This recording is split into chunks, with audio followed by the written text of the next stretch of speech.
সভাপতি অংকুৰ বৰঠাকুৰ মোৰ অতি মৰমৰ ভাতৃ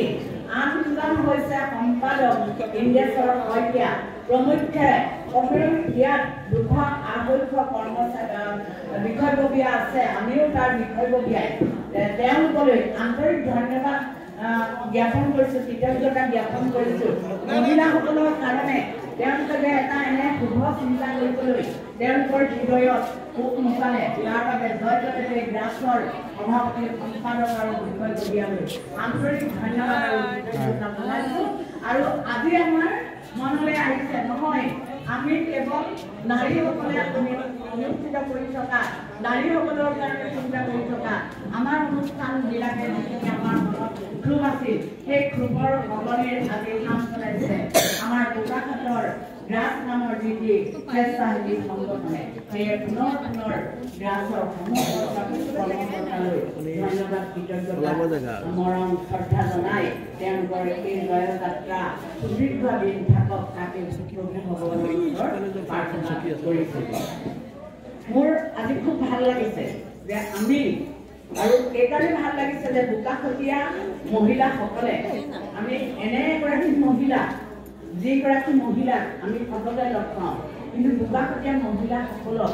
তেখেতে হয়তো অনবৰ পোৱা নাই বা বোকাখতীয়া মহিলাসকলে তেখেতক লগ পোৱা নাই অন্নদা শইকীয়া ডাঙৰীয়ানীলৈ আজি মনত পৰিছে সেইগৰাকী মহিলাই বোকাখাটৰ সবলীকৰণৰ কাৰণে যথেষ্ট চেষ্টা কৰিছিল তেখেতলৈ মই গভীৰ শ্ৰদ্ধা জনাইছোঁ আৰু জুমলি হাজৰিকা এইগৰাকী মোৰ অতি মৰমৰ নবৌ আছিল গতিকে তেখেতলৈ মই গভীৰ শ্ৰদ্ধা নিবেদন কৰিছোঁ সুদীৰ্ঘ পুত্ৰ বোৱাৰী সকলোলৈকে মই শুভেচ্ছা জ্ঞাপন কৰিছোঁ এয়া মাহঁতে শুভেচ্ছা জনাইছোঁ মই এগৰাকী মাতৃৰ কথা ক'বলৈ মই এৰুৱাই পেলাইছোঁ সেয়া হৈছে আমাৰ বিনীতা দত্ত বাইদেউ মই সকলোকে অকণমান সহযোগিতা আগবঢ়াবৰ কাৰণে অনুৰোধ কৰিলোঁ বিনীতা দত্ত বাইদেউ আপোনালোকে আজি লগ পাব তেখেতৰ ভাষণ শুনিব আৰু আমাৰ আজিৰ হাত ধৰা আমাৰ অমৰ শৰ্মাদেৱে তেখেতৰ বিষয়ে ক'ব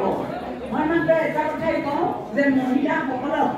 সকলো প্ৰকাৰে আগবঢ়াই নিয়াৰ কাৰণে তেখেতে যিখিনি মানে সেৱা আগবঢ়াই আছে সেইখিনিৰ কাৰণে আমি পাৰিলোঁ অতি শ্ৰদ্ধাৰে সদায় মূৰ দুৱাই থাকোঁ আৰু আজিও আমাৰ মাজত উপস্থিত হোৱাৰ বাবে কাৰণ বাইদেউ বহুত ব্যস্ত তাৰ মাজতো আহি যে আজি আমাৰ মাজত উপস্থিত হৈছে তাৰ বাবে আমি বাইদেউলৈ শ্ৰদ্ধা নিবেদন কৰিছোঁ বাইদেউ মোৰ অতি শ্ৰদ্ধাৰ শিক্ষাগুৰু পুতলী খাউন বাইদেউ সন্ধানী লেখিকা সমাৰোহ সমিতিৰ মাননীয় সভানেত্ৰী পুতলী খাউন বাইদেউলৈ মই শ্ৰদ্ধা জনাইছোঁ মোৰ সন্মুখত আছে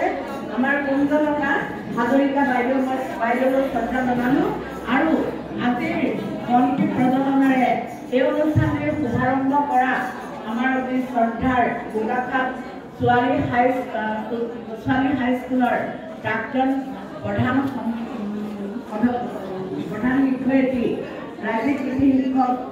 বঁটা প্ৰাপক মোৰ অতি শ্ৰদ্ধাৰ চন্দ্ৰপ্ৰভা শইকীয়া ডাঙৰীয়ানী নিজৰা বাইদেউ কল্পনা বাইদেউ সন্ধানীৰ সমূহ বিষয়ববীয়া আৰু আজি এনে এটা ঐতিহাসিক দিন যে বোকাখাটৰ 21টাতকৈ অধিক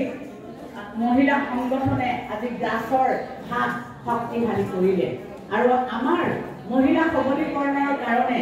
এক শক্তিশালী দীঘলীয়া এক যাত্ৰাৰ তেওঁলোকে শোভাযাত্ৰাৰ যে এক সোণালী দিনৰ ফালে যোৱাৰ বিৰময় ক্ষণত উপস্থিত হ'ল সেইকাৰণে প্ৰত্যেক অনুষ্ঠানৰ মই নাম ক'লে মোক মাত্ৰ 5 মিনিট সময় দিছে গতিকে এই 5 মিনিট সময়ত মোৰ সম্বোধন কৰোঁতে গুচি যায় আৰু মোৰ এনেকুৱা লাগে মোৰ সন্মুখত থকা প্ৰত্যেকগৰাকী আই মাতৃ আজি আমি সম্বৰ্ধিত ব্যক্তি হিচাপে আমি এই অঞ্চললৈ নিমন্ত্ৰণ কৰি আহিছোঁ সেয়া হৈছে আমাৰ বিনীতা দত্ত বাইদেউ আৰু হেমপ্ৰভা